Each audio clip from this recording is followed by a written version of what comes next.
अब पुण्यात्माओं परमात्मा ने धर्मदास जी जो उनकी पुण्यात्मा थी जिनको आकर वो मिले थे, उनसे ये कहा था धर्मदास तो लाख दुहाई, ये सार शब्द की तबार न जाई। फिर कहा कि धर्मदास तो लाख दुहाई, ये मूल ज्ञान की तबार न जाई। अभी जो मैं तुझे तत्व ज्ञान बता रहा हूं, इसको कहीं सार्वजनिक ना करना, भी लिपिबद्ध अवश्य कर देना, सार्वजनिक मत करना। ऐसा ही हुआ, अभी तक ये ज्ञान हमारे सदग्रंथों में विद्यमान था। परमेश्वर जी ने अपनी प्यारी आत्माओं सभी को बता रखा था, उन्होंने इनको लिपिबद्ध तो कर दिया, लेकिन समाज में इसको खोला नहीं। अब समय आया था इसको खोलने का। इस दास की मजदूरी दी दास को, जो आज आपके समक्ष वही सदग्रंथ प्रमाण कर रहे हैं कि कबीर इज गॉड, वो परमात्मा कबीर है जो ऐसे लीला करता, वो पूर्ण परमात्मा है जिसका वेद गवाही दे रहे हैं। अब पुण्यात्मा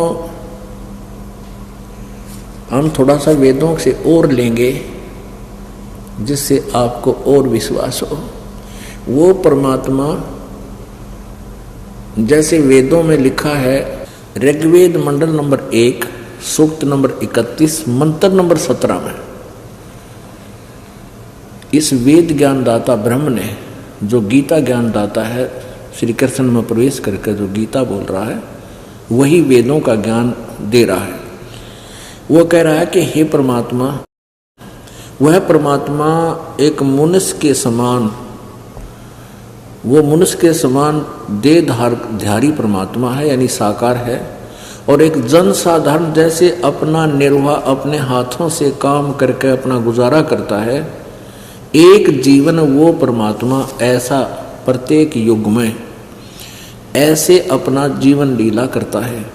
और हे परमात्मा, आप उसी तरह फिर आओ जो एक साधारण मनुष्य की तरह आप लीला करके जाते हो और यथार्थ ज्ञान बताते हो। एक बार फिर आओ और अपनी प्यारी आत्माओं को वहाँ सतलोक में प्रतिष्ठित करो। इस दास ने इसका अनुवाद किया है, पहले ये पढ़िए, फिर इनका किया हुआ आसानी से सुनना होगा।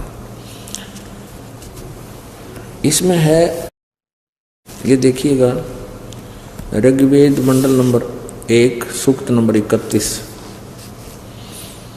मंत्र नंबर 17। ये है ऋग्वेद मंडल नंबर 1 मंत्र सूक्त नंबर 31 मंत्र नंबर 17। ये है मूल संस्कृत। मनुष्य, इसका संधि छेद नीचे है। मनुष्यवत अग्ने, मनुष्यवत, मनुष्यवत अग्ने, अंगीरसवत अंगीरह है, ययातिवत सदने, पूर्वत सूचे अक्षय, यह वह दैव्यम जन्म, आसाद्य बहिर्षि यक्षी च प्रियम। हे मनुष्यवत माने मनुष्य के समान, देहधारी, अग्नि माने परमेश्वर। मनुष्यवत अग्नि, मनुष्यवत अग्नि, ये इकट्ठा है, ये संधि छेद है। मनुष्यवत अग्नि, हे मनुष्य के समान देहधारी परमेश्वर, अग्नि माने परमेश्वर। जैसे कि आप मनुष्य के तेजों में शरीर के समान, अंगीरह माने देहधारी हो, यानी हल्का तेजों में शरीर धारण करके अपने शरीर को अर्थात अपने रूप को सरल करके प्रत्येक युग में अपने सुचे माने पवित्र घर अर्थात ऊपर के सतलोक से आते हो। पूर्ववत यानी पहले की तरह मनुष्य के समान, अर्थात जैसे मनुष्य प्रयत्न करके कार्य सिद्धि करता है, वैसे ही आप मनुष्य के समान कार्य करते हो। हे प्यारे परमेश्वर, हमें अच्छी प्रकार प्राप्त होजिए तथा हमें प्राप्त कीजिए, यानी अपनी शरण, हमें शरण में लीजिए। इस काल के लोक से बाहर सतलोक में अपने जन को अर्थात अपने भक्त को देव स्वरूप अच्छी आत्माओं में स्थायी रूप से प्रतिष्ठित कीजिए। पूर्ण परमात्मा मनुष्य सदृश शरीर युक्त है। वह प्रत्येक युग में इस काल ब्रह्म के लोक में आता है और अपनी प्यारी आत्माओं को सत्ज्ञान करा के सतलोक ले जाता है, में स्थायी स्थान देता है। इस मंत्र में यही कहा है कि हे परमेश्वर, आप मनुष्य सदृश शरीर युक्त हैं। आप पहले की तरह मनुष्य जैसा शरीर धारण करके यहाँ आए तथा इस हमें काल के लोक से बाहर निकालकर सतलोक में अच्छी आत्माओं में स्थायी रूप से प्रतिष्ठित कीजिए, अर्थात सदा के लिए जन्म मरण के से मुक्त कीजिए। यही प्रमाण ऋग्वेद मंडल नंबर 9 सूक्त 95 मंत्र 16 में है कि साधक जन शास्त्र अनुकूल साधना करके भक्ति के बल से वहाँ चले जाते हैं जहाँ पहले वाली सृष्टि के देव स्वरूप यानी अच्छी आत्माएं रहती हैं। अब देखेंगे, ये तो इस दास ने अनुवाद किया है इसका, लेकिन इस दास के अनुवाद पर इन आपको तो विश्वास होगा ही, लेकिन हमने तो उस जनसाधारण को भी साथ लेना है जो अभी तक भ्रमित हैं। तो वो ये सोचते हैं इन अज्ञानी अनाड़ियों की बातों पर कि रामपाल तो जो है ना संस्कृत भाषा नहीं जानता, और ये ऋषि महर्षि जी ने अनुवाद किया, ये संस्कृत के माहिर थे और वो ठीक अनुवाद किया करते हैं। तो कुछ उन्होंने भी उनके द्वारा भी कुछ ठीक हो गया और कुछ अड़ंगा कर दिया। अब इस तत्व ज्ञान से वो ठीक भी, वो गलत कर रखा वो भी ठीक हो जाएगा, हम ठीक कर लेंगे इसको। ये देखिएगा ऋग्वेद मंडल नंबर 1 सूक्त नंबर 31, ये महर्षि दानंद द्वारा ही अनुवादित है। ये प्रथम मंडल है।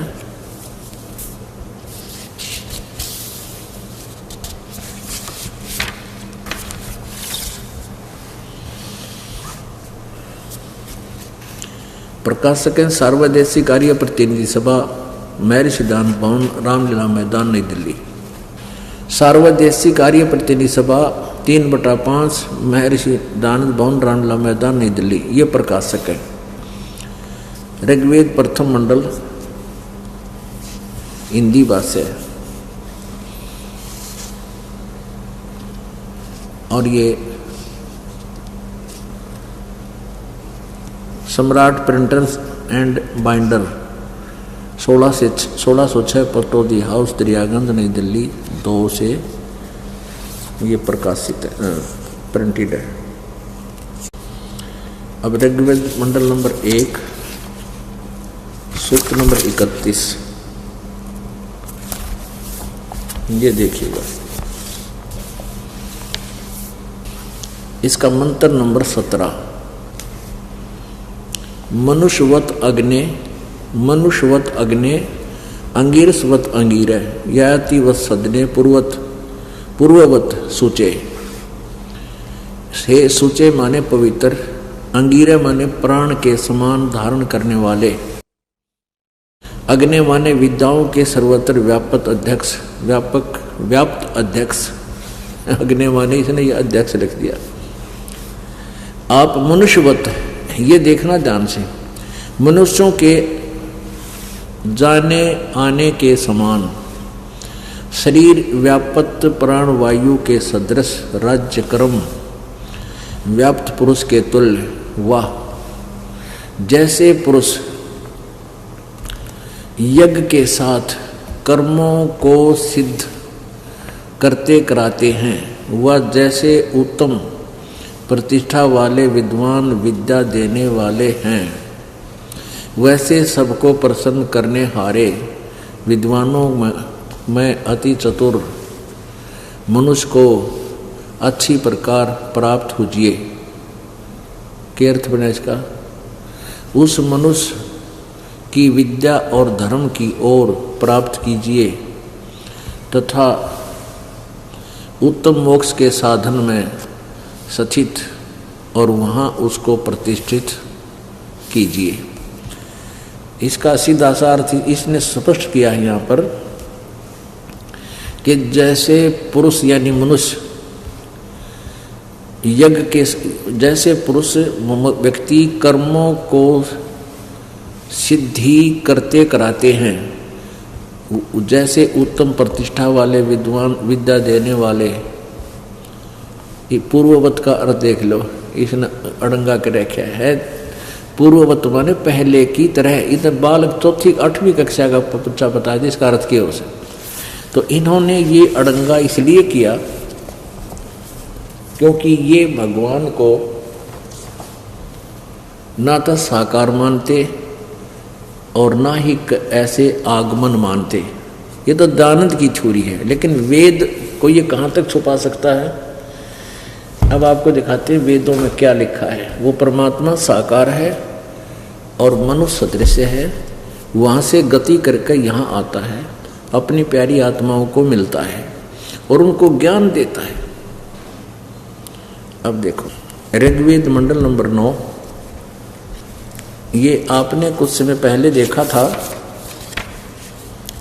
ये प्रकाशक है सार्वदेशीय कार्य प्रतिनिधि सभा, महर्षि सिद्धांत भवन, रामलीला मैदान, नई दिल्ली 2 से छपा। ये इनके फोन फैक्शन।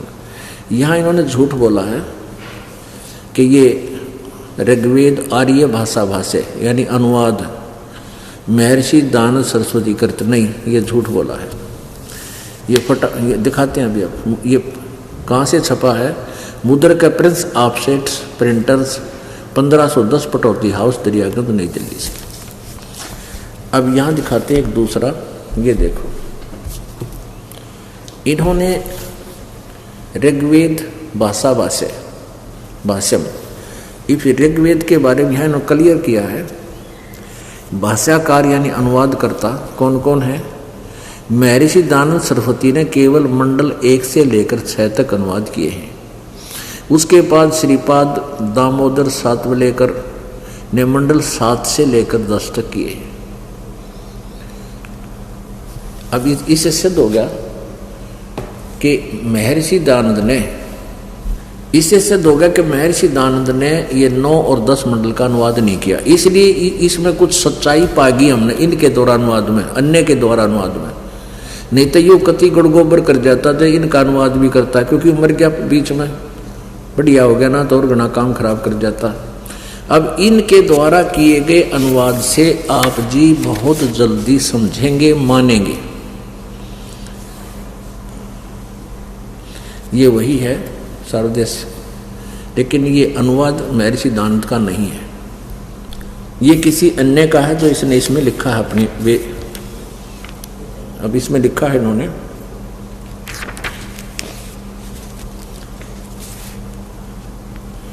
आर्य जनता का सेवक, ये कोई व्यक्ति है,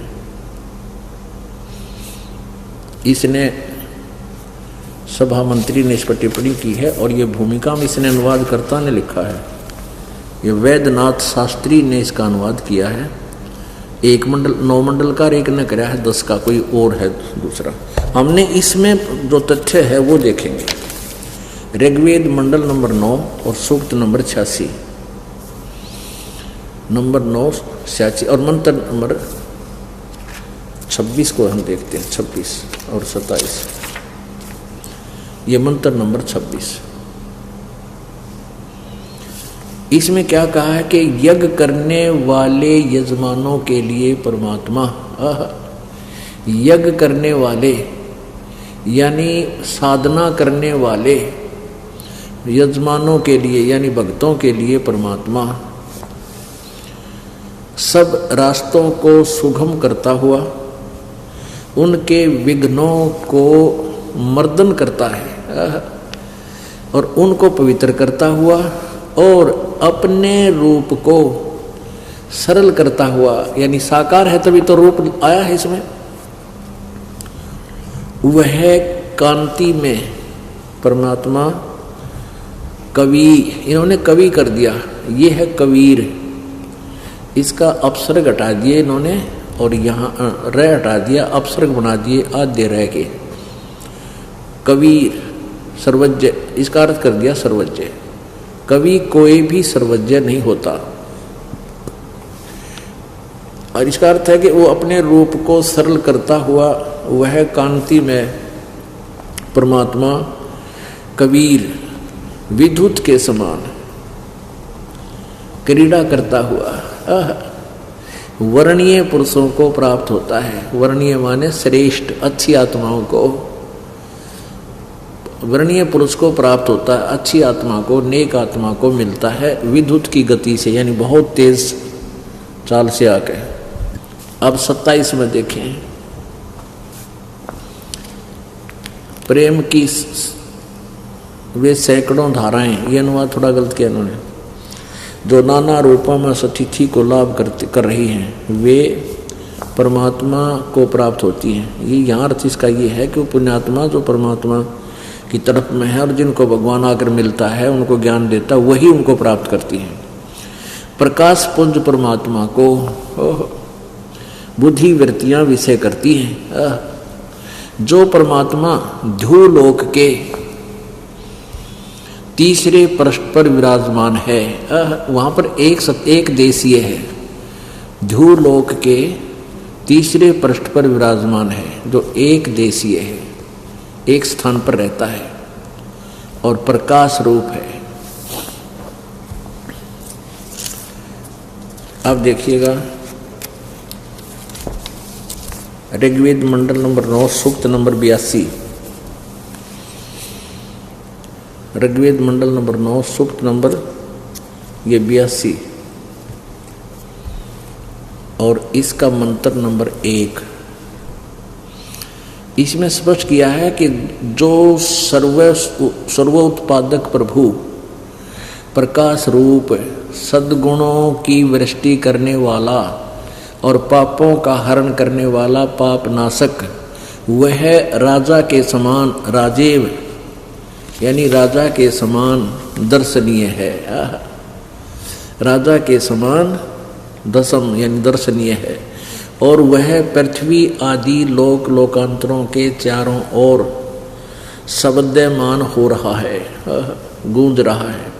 वह वर्णीय पुरुषों को, जो श्रेष्ठ आत्माओं को, जो दृढ़ भक्त हैं, उसको, जो दृढ़ भक्त है उसको पवित्र करता हुआ प्राप्त होता है। जिस प्रकार विद्युत आकाशीय बिजली स्नेह वाले स्थानों को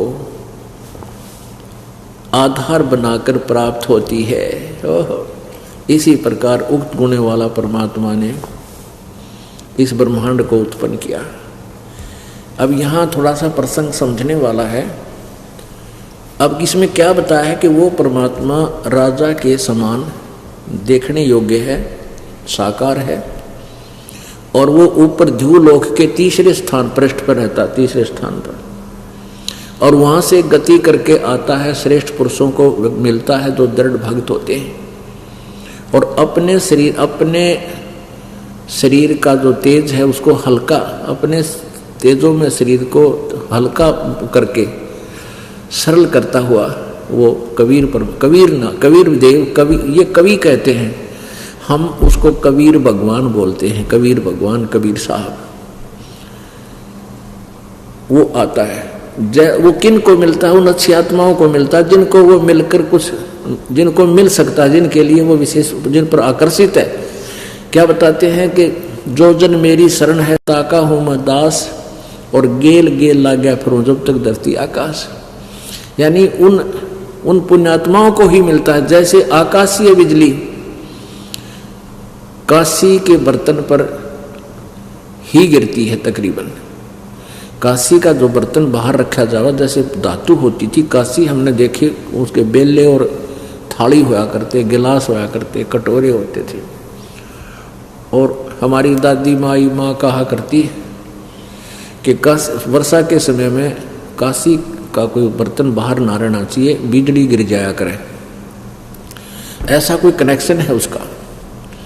तो ऐसे ही वो परमात्मा इसी स्वभाव से, यानी जिनके वो मिलना चाहते हैं, जिनके वो प्रिय हैं, उन्हीं को आकर मिलता अच्छी आत्माओं को। और वो क्या करता है, यहाँ देखिएगा,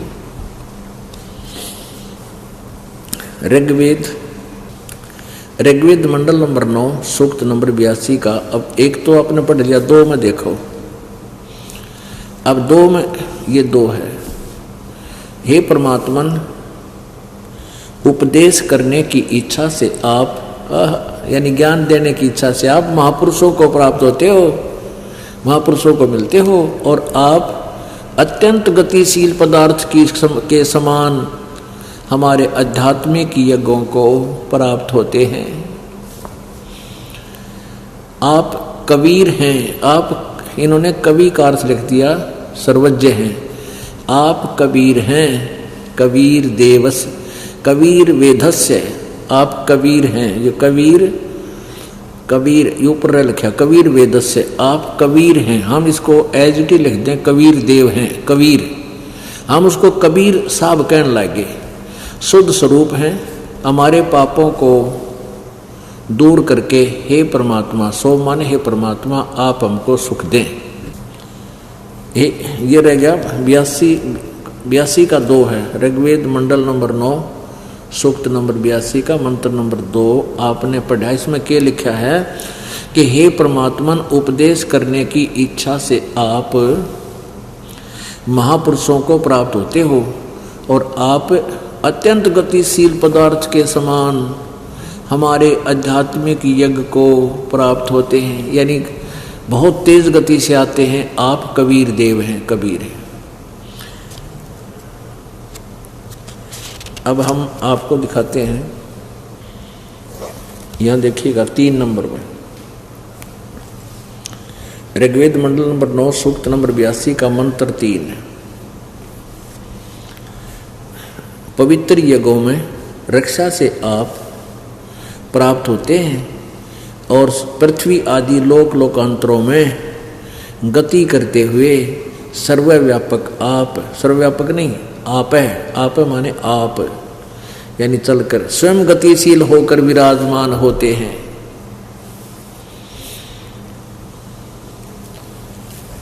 इससे सिद्ध हो गया कि भगवान एक देशीय है और वहां से चलकर आता है।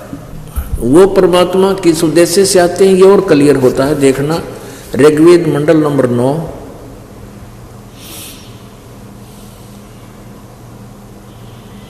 ऋग्वेद मंडल नंबर 9 सूक्त नंबर 20 और इसका मंत्र नंबर 1। इसमें लिखा है पर कबीर देव, यो कबीर देव, कबीर साहब, सीधा लिखा है कबीर देव, कबीर साहब। यहां देखिए, हे परमात्मन, वह परमात्मा यो कबीर देव है, कबीर साहब है। यहां लिखना था कबीर देव है, कबीर साहब है। अब ये कंसेप्ट और क्लियर करना पड़ेगा। ये देखिएगा,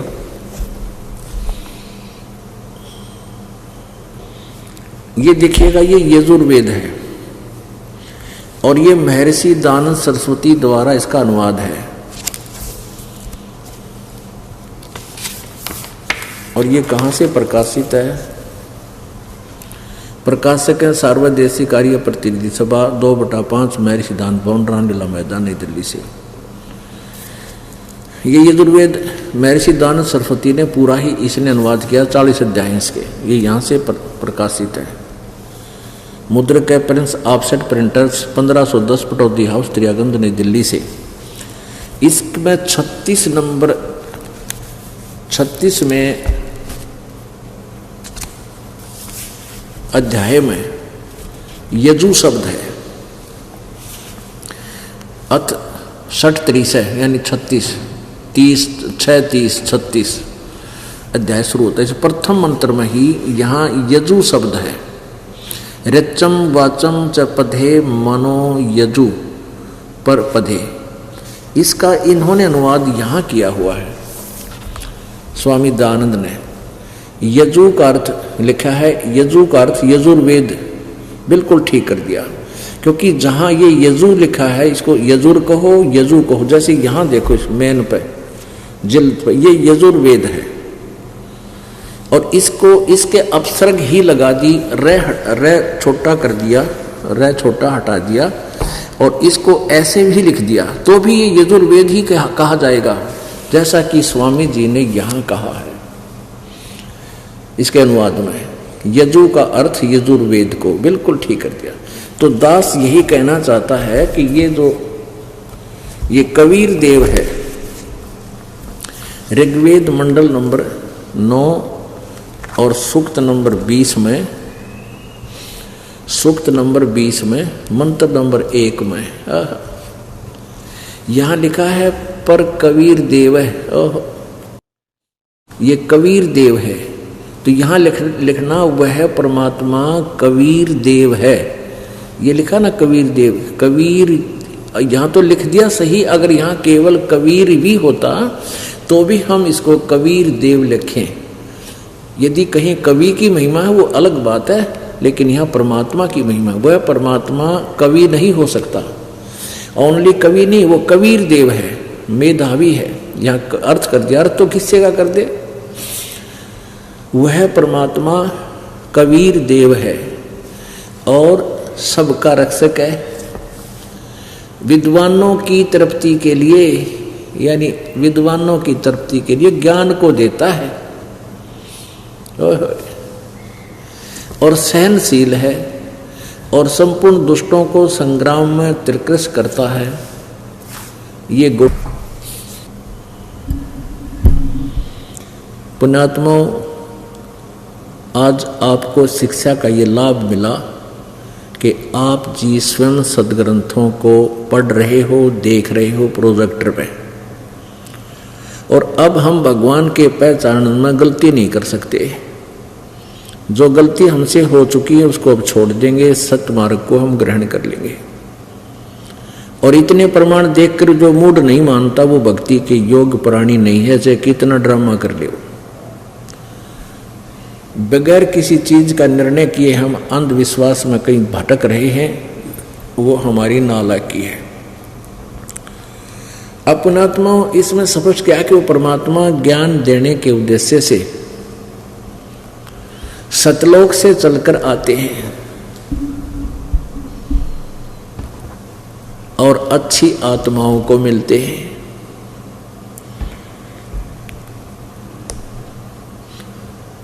वो परमात्मा जब 5 वर्ष के हो गए, कलयुग में परमात्मा कबीर जी कबीर नाम से, अपने वास्तविक नाम से आए, जो वेदों में और पुराणों में, कुरान शरीफ में वर्णित है।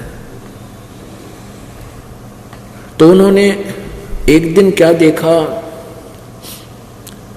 एक विवेकानंद नाम का ऋषि, महर्षि रामानंद जी का शिष्य, रामानंद जी ने 1400 शिष्य बना रखे थे और उनके सब के नगर और नगर में अलग अलग क्षेत्र बांट रखे थे कि तुम उनको संभालो, तुम्हारा वो क्षेत्र है, उनमें इस ज्ञान का प्रचार करो, ऐसे।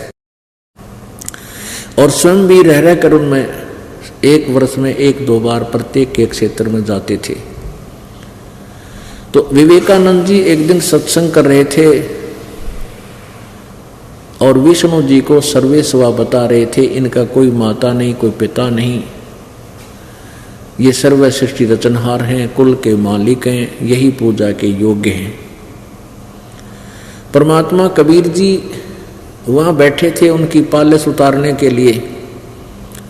जब उसने सत्संग पूरा कर लिया, प्रवचन कर लिए, विष्णु पुराण पढ़ कर सुना लिया, सारी बात कर ली, तब परमात्मा कबीर जी खड़े हुए, 5 वर्ष के बालक, और कहा, स्वामी जी मैं एक प्रश्न करना चाहता हूँ। स्वामी जी ने कहा कि बोलो बच्चा, क्या प्रश्न है तेरा। आप जी कह रहे हो कि विष्णु जी और विष्णु जी के कोई माता पिता नहीं, इनका कोई जन्म नहीं होता, ये सर्वेश्वर हैं, ये अजरो अमर हैं। मैंने देवी भागवत में पढ़ा, मैंने देवी भागवत सुना थी एक ऋषि से, उसमें वो पढ़ रहा था कि ये इनका जन्म और मृत्यु होता है, यह विनाशी नहीं है। ब्रह्मा विष्णु महेश, और दुर्गा इनकी माता है और काल इनका पिता है। शिव पुराण रुद्र संहिता अध्याय नंबर 5, 6 और 7 में स्पष्ट वर्णन है, देखिएगा।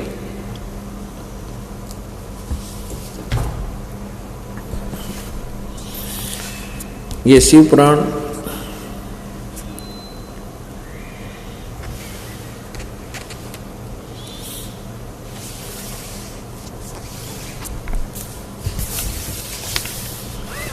पुराण मोटा टाइप, संपादक हनुमान प्रसाद पोदार।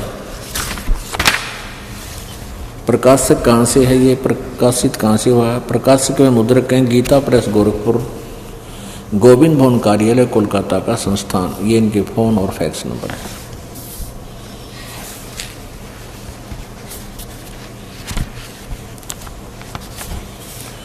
इसमें 98वें पृष्ठ पर देखिएगा, रुद्र संहिता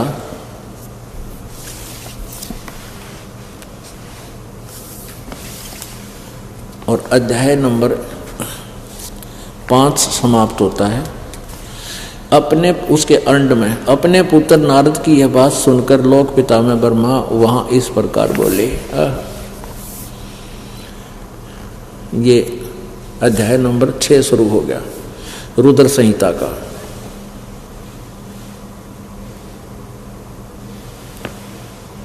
ब्रह्मा जी ने कहा, ब्रह्मन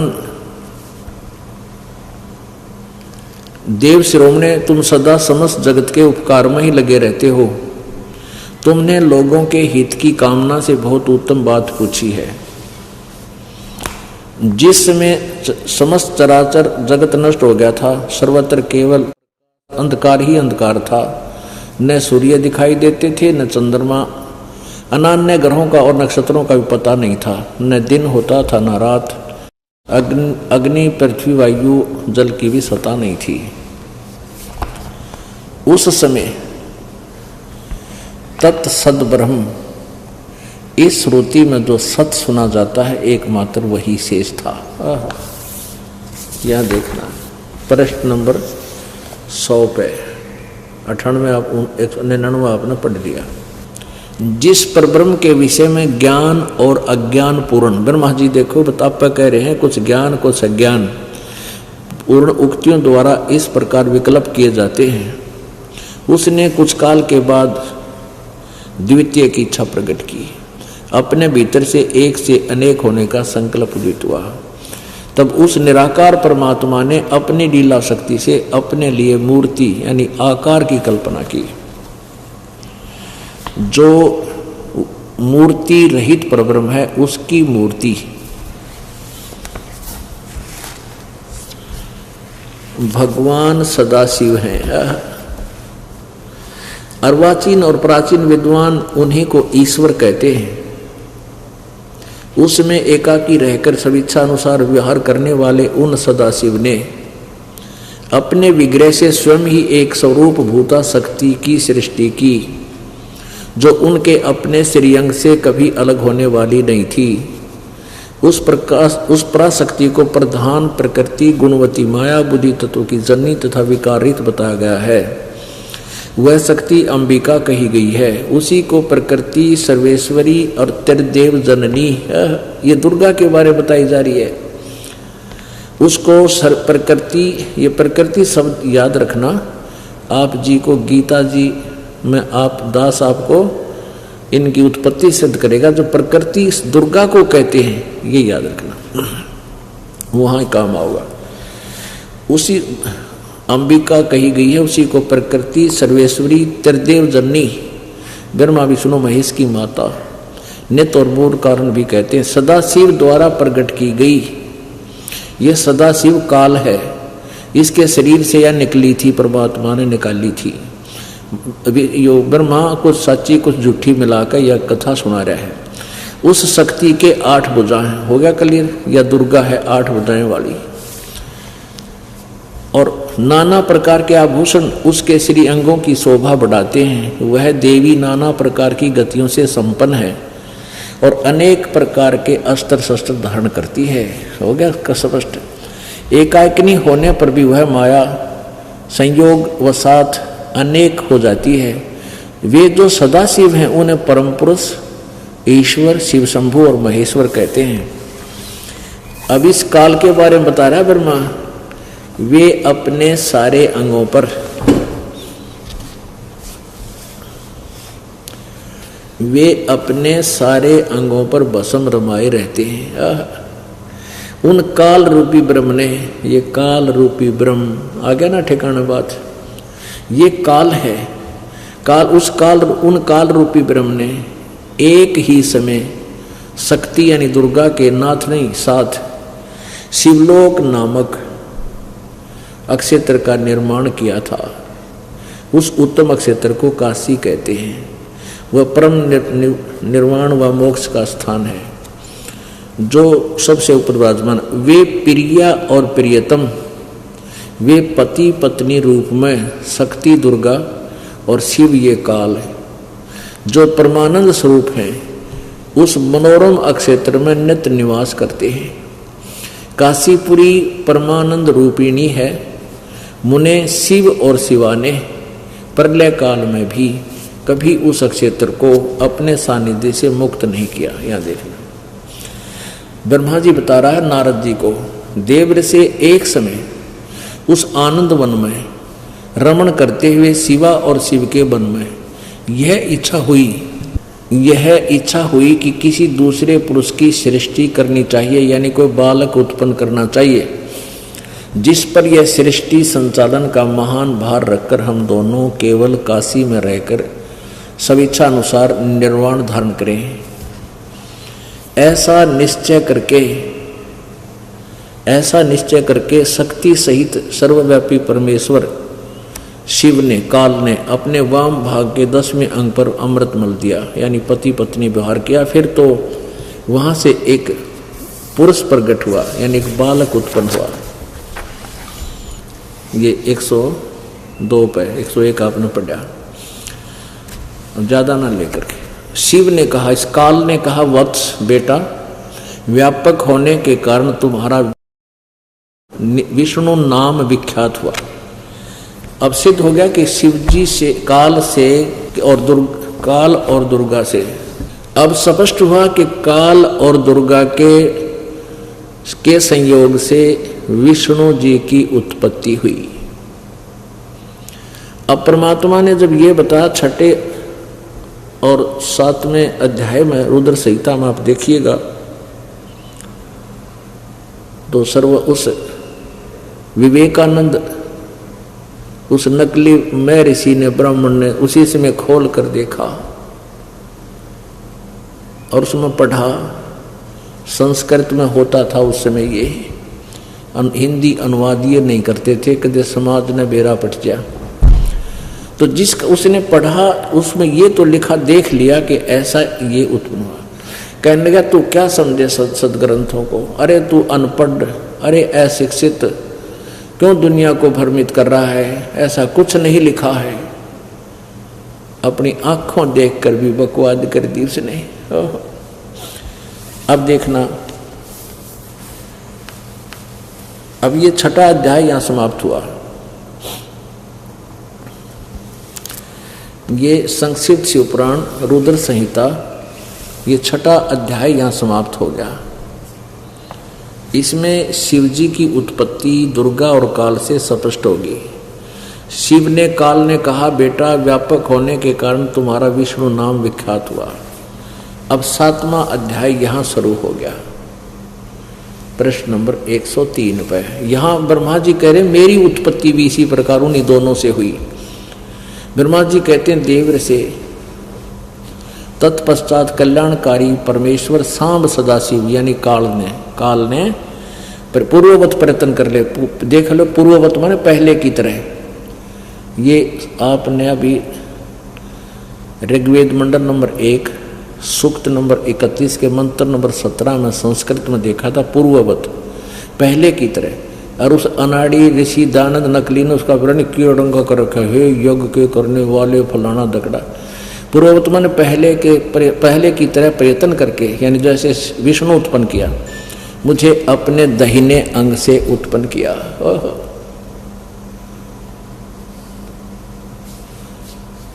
उत्पन्न किया मुने उन परमेश्वर ने मुझे तुरंत ही अपनी माया से मोहित करके नारायण देव की नाभि में डाल दिया।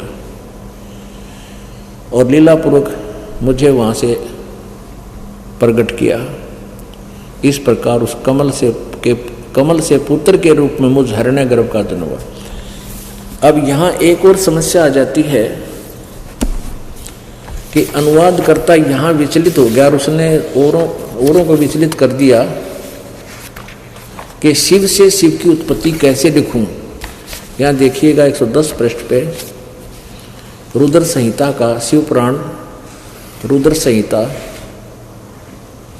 और इसका ये 9वें अध्याय के लास्ट में लिखा है, इस प्रकार ब्रह्मा विष्णु और रुद्र इन 3 देवताओं में गुण है परंतु शिव गुणातीत माने गए हैं।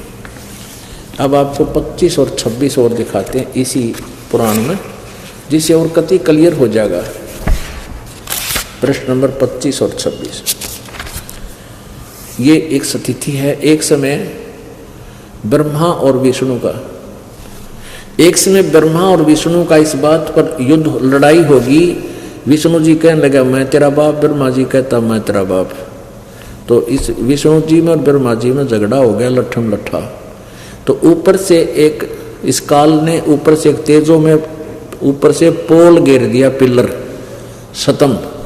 ये दोनों लड़ना भूल गए, अब इसको देखने लगे ऊपर नीचे जाकर ये कहाँ कितना लंबा चौड़ा है। इतना में युग काल शिव रूप धारण करके आ गया। इन दोनों से प्रश्न उत्तर करने लगा। ब्रह्मा, ये प्रश्न नंबर 26 है, 24 यहाँ 25 पे आपको दिखाते हैं। 25 और 26 पे ये निर्णय होगा कि इस काल से और है, सदा शिव से अलग है ब्रह्मा विष्णु महेश और रुद्र। ब्रह्मा और विष्णु ने पूछा प्रभो सृष्टि आदि 5 कर्तों के लक्षण क्या हैं, हम दोनों को बताइए। भगवान शिव बोले। अब ये भगवान शिव की ही वार्ता चल रही है।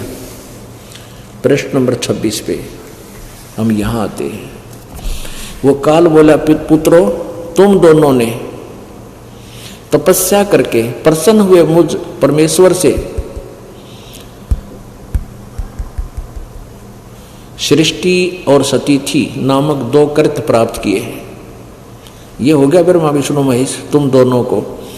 और फिर लिखा है कि इसी प्रकार मेरी विभूति स्वरूप रुद्र और महेश्वर में 2 अन्य उत्तम कृत्य, ये ने है मैं नहीं, ने 2 उत्तम कृत्य, अन्य उत्तम कृत्य संहार और तिरोभाव मुझसे प्राप्त किए। ये सिद्ध हो गया। 2 तो ये ब्रह्मा और विष्णु और 2 रुद्र और महेश्वर, और ये बोलनिया चौथा 5वां, ये बोलने वाला कोई और 5वां है। इससे सिद्ध हो गया कि ये काल के बेटे हैं रजगुण। अपने आत्माओं इन नकली ब्राह्मणों ने, इन नकली गुरुओं ने यू नाश कर रखा है। बताएं, इनको अपने सिलेबस का भी ज्ञान नहीं है। टीचर कहाँ के, एक टीचर अपने विद्यार्थियों को आउट ऑफ सिलेबस कोई ज्ञान दे रहा है तो वो उनका शत्रु है। दंत कथा सुना रहा है, कोई नावल की कथा सुना रहा है तो वो दंत कथा सुनाकर उनका नाश कर रहा है भविष्य का। तो इसी प्रकार अभी तक जितने भी ऋषि महर्षि मंडलेश्वर ब्राह्मण गुरु हमारे हुए, इनको अपने पाठ्यक्रम की पुस्तक यानी पवित्र सदग्रंथों का कति ज्ञान नहीं था। इसलिए अभी तक हमारे को ये घुटा रखा था कि ब्रह्मा ये विष्णु जी अजरो अमर है, शिव जी अजरो अमर है, इनका कोई माता पिता नहीं, सर्वेश्वर है, महेश्वर है। अपने आत्माओं आज वही सदग्रंथ हमारे पास है। ये देखिएगा देवी पुराण और दिखाते हैं थोड़ा। श्रीमद् देवी भागवत गीता प्रेस गोरखपुर से प्रकाशित है।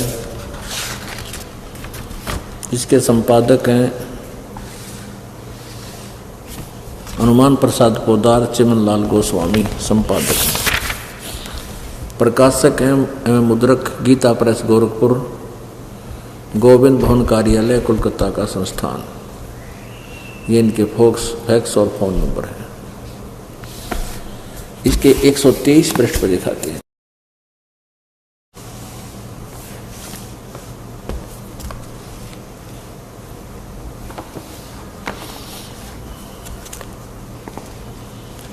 अब भगवान विष्णु अपनी माता दुर्गा की महिमा स्तुति कर रहा है, तुम शुद्ध स्वरूपा हो, यह सारा संसार तुम्हें से उद्भासित हो रहा है, मैं ब्रह्मा और शंकर हम सभी तुम्हारी कृपा से विद्यमान हैं, हमारा आविर्भाव और तिरोभाव हुआ करता है। हमारा तो आविर्भाव माने जन्म और तिरोभाव माने मृत्यु, हमारा तो आविर्भाव और तिरोभाव जन्म और मृत्यु होता है, केवल तुम ही नित्य हो, जगत जननी हो, प्रकृति और सनातनी देवी हो। भगवान शंकर बोले, महाभाग देवी, यदि महाभाग विष्णु तुम्ही से प्रकट हुए हैं तो उनके बाद उत्पन्न होने वाले ब्रह्मा भी तुम्हारे बालक हुए, फिर मैं तमोगुणी लीला करने वाला शंकर क्या तुम्हारी संतान नहीं हुआ? अर्थात मुझे भी उत्पन्न करने वाली तुम ही हो। ओह शिवे, तुम्हारे संसार, तुम संपूर्ण संसार की सृष्टि करने में तुम बड़ी चतुर हो। इस संसार की सृष्टि स्थिति और संहार में तुम्हारे गुण सदा समर्थ हैं। उन्हीं तीनों गुणों से उत्पन्न हम ब्रह्मा विष्णु एवं शंकर, यानी रजगुण ब्रह्मा, सतगुण विष्णु, तमगुण शिव जी, नियमानुसार कार्य में तत्पर रहते हैं, यानी हम केवल वर्क डन ही दे सकते हैं, इसमें कोई चेंज नहीं कर सकते।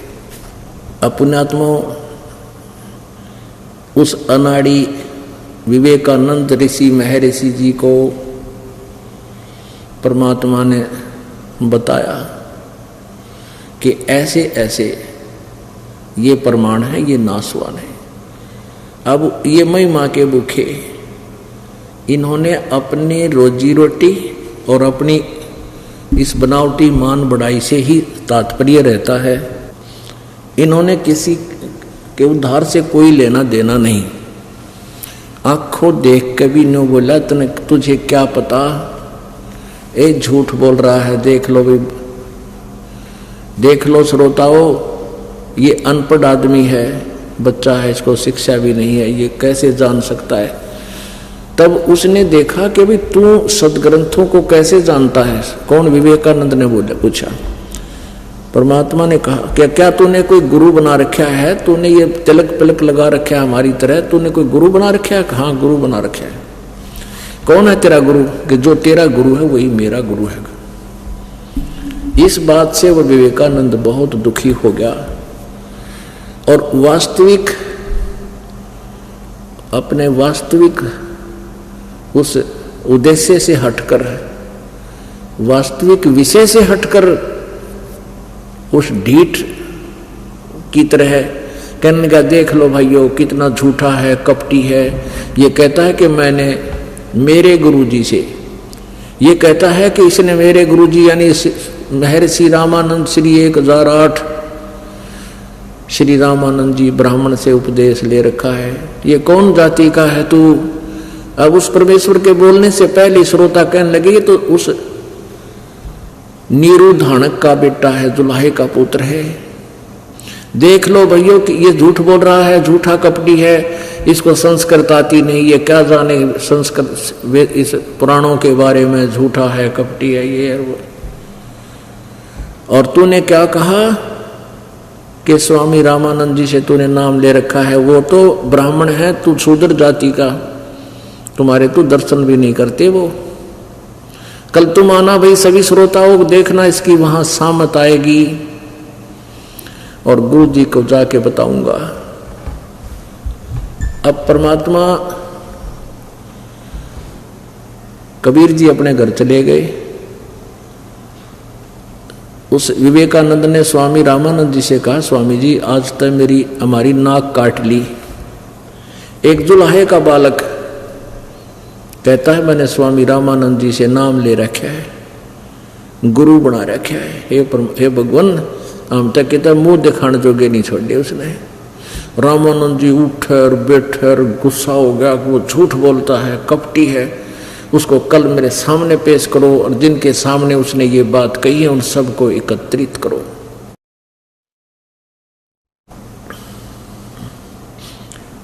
अपने आत्मा सुबह परमात्मा को वहां लाया गया। सभी श्रोता वहां बैठ के जो उस दिन वार्ता में शामिल थे, रामानंद जी ने आडा पर्दा ला रखा था अपनी झोपड़ी के सामने, एक जो है कर्टेन ला रखा था, पर्दा,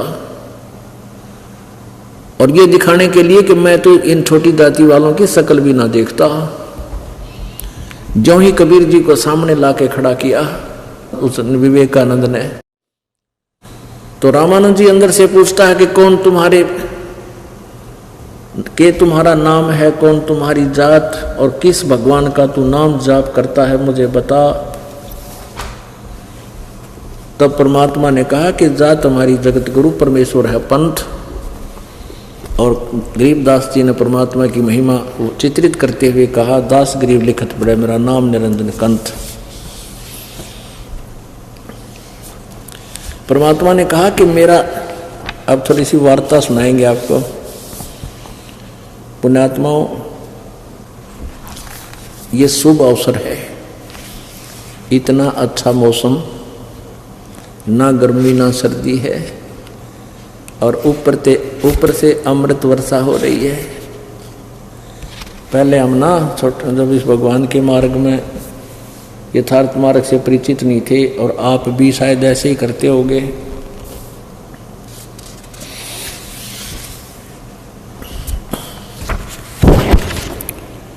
आप भी ऐसे ही करते हो। क्या करा करते हो, पहले वीसीआर होया करते, और इसी बड़ी बड़ी कैसेट होया करती खोसड़ा सी, और वो 3 घंटे की एक होती थी फिल्म, किराए पर लिया करते, और वीसीआर 100 रुपये एक दिन के, एक रात के। कुछ समय होता है इस समय तक, इस समय यानी 24 घंटे के हुए, तो दिन में तो अपना धंधा करते, रात्रि फ्री होते थे तो 3 लिया करते, 3-3 घंटे की, और चला देते। शाम ने रोटी पी कर खा कर खाना बैठ जाते, नौका हरते, तीनों देखांगे 100 रुपये लाग रहे हैं। चाय बनवाए जाते, आंख पाड़ी देखे जाते, बेमतलब की बकवादों को हैं, और 9-9 घंटे 8-8 घंटे बैठे रहते, और कोरी बकवाद ग्रहण कराया करते। और यहाँ पुण्यात्माओं परमात्मा का अमृत वर्षा हो रही है, आत्मा की ये खुराक है, आहार है, इसे आत्मा प्रबल हो रही है। कुछ ऐसे पाप हैं जो परमेश्वर की इस अमर वाणी से भी हमारे नाश हुआ करते हैं। हम बहुत युगों युगों से पापों को इकट्ठे किए फिर रहे हैं, अब इस आत्मा को निर्मल करना है। आज से 600 वर्ष पहले लिखी गई अमृत वाणी जो लिपिबद्ध की गई है, और 300 वर्ष फिर उसके बाद संत वो तो धर्मदास जी ने लिपिबद्ध की हुई है कबीर सागर में। और फिर परमात्मा गरीबदास साहिब जी को, संत गरीबदास, आदरणीय गरीबदास साहिब जी को गांव छुड़ानी, जिला झज्जर, हरियाणा में आकर मिले थे। उस समय भी उन्होंने ये लीला की थी, कंवारी गाय का दूध अपने आशीर्वाद से आशीर्वाद दिया था, कंवारी गाय ने दूध दिया था जो परमात्मा ने पिया था, और गरीबदास जी को सतलोक ले गए थे उनकी आत्मा को, फिर वापस छोड़ा था। उसके बाद गरीबदास जी ने अपनी परमात्मा से प्राप्त दिव्य दृष्टि के द्वारा पीछे का सारा वर्णन एज इट इज किया। थोड़ा सा वो सुनाते हैं पहले। शिव उतरे शिवपुरी से, अविगत बदन बिनोदे, मैं के कमल खुशी भये, फिर लिया ईश को गोद। नजर नजर में मिल गई ही किया ईश परिणाम, धन मोमिन धन पूर्णा, धन का सीनी काम। अन ब्यावर को दूहत है, अन ब्यावर कंवारी गाय को दूता दुआ है, दूध दिया तत्काल, और पीवे बालक ब्रह्म गति, तांसी भय दयाल। यानी ये बताना चाहता था ये दास के इस वाणी में पहले ही लिखा हुआ है कि वो कंवारी गाय से परमात्मा ने दूध पिया था, और 25 दिन तक वो निराहार रहे थे। अब प्रसंग जो चल रहा है उसी की कुछ वाणी आपको सुनाते हैं। रामानंद जी प्रश्न कर रहे हैं, परमात्मा उत्तर दे रहे हैं। ये वार्ता एक आत्मा और परमात्मा का संवाद है। पुण्यात्मा, आप और हम के लिए ये संकेत है, संदेश है।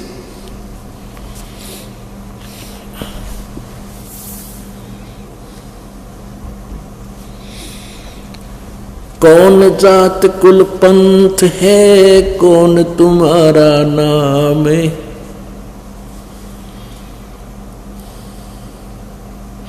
आडा पड़दा लाए कर रामानंद भोजनते, दास गरीब कुरंग छवि अदर धाक कूदंत, अदर डाक कूदंत।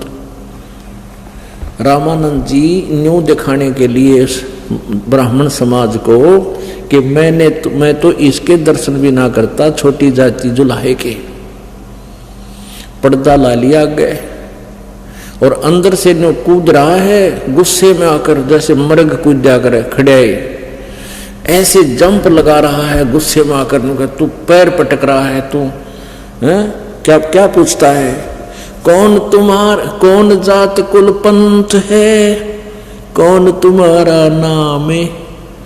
दास गरीब आधीन गति फिर बोलत है बलि जाऊं मैं। गरीबदास जी कहते हैं परमात्मा कबीर जी बहुत विनम्र होकर जैसे गुरु जी के सामने शिष्य बोलते हैं, गुरु जी के सामने शिष्य का जो व्यवहार हो ऐसे बोल रहे हैं। जात हमारी जगत गुरु परमेश्वर है पंथे, दास गरीब लिखत पड़े मेरा नाम निरंजन कंते। मेरी जाति पूछना चाहते हो स्वामी जी तो मैं जगत गुरु हूं। ओए होए। और परमेश्वर एक तो ईश तो ब्रह्म है, 21 ब्रह्मांड का स्वामी। ईश्वर ये परब्रह्म है, अक्षर पुरुष, ये 7 संख ब्रह्मांड का मालिक है। और परमेश्वर इस ईश्वर से भी परमेश्वर वो परम अक्षर ब्रह्म है। कहते मेरा पंथ, मेरा मार्ग उस परमेश्वर वाला है, उसके पाने का। जाति हमारी जगत गुरु परमेश्वर है पंथे, दास गरीब लिखत पड़े मेरा नाम निरंजन कंते। अब रामानंद जी के कहे क्या बोले, रे बालक सुन दुर्बुद्धि, ए दुर्बुद्धि बालक, क्योंकि ये सारे सबकी बुद्धि एक जैसी काम कर रही थी। अब सभी परमात्मा को निराकार मानते थे और विष्णु जी का उपासक रामानंद जी वो भी कहता है, रे मूर्ख, परमेश्वर कहता है कि तू अपने आप को भगवान कहता है, तेरा शरीर दिख है, तू तो साकार खड़ा है। विष्णु जी की मूर्ति रखा है और फिर भी भगवान को कहता हो तो निराकार है, दिखाई थोड़ा देता है।